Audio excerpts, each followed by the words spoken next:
Саламатсыздарбы? Биздин каналга кош келипсиздер. Бүгүн биз пияздан жасалган котлетти көрсөтүп беребиз.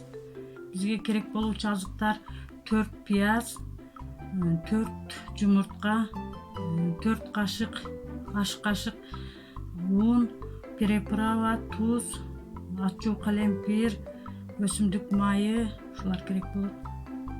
Биз пиязыбызды майдалап тура алабыз.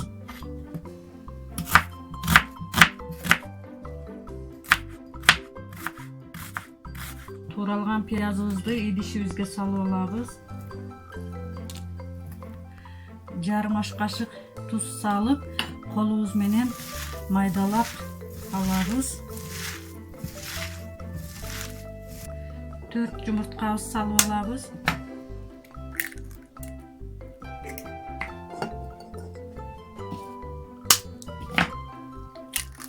Bir çay kaşık приправа кошобуз. Bir çay kaşık ачуу калемпир кошобуз. Аралаштырып алабыз баарына. 4 аш кашык унубузду кошуп алабыз. Уну да аралаштырабыз. Сковородкага өсүмдүк майдан куюп алабыз.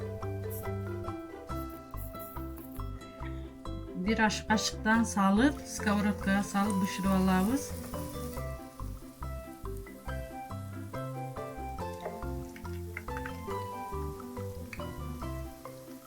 Bir бети бышты, алмаштырып алабыз. Мына бышты алып алабыз. Калгандарын да ушинтип бышырып алабыз. Пияздан жасалган котлетибиз даяр болду. Тамагыңыздар даамдуу болсун. Биздин каналга кошулуңуздар. Саламатта калыңыздар.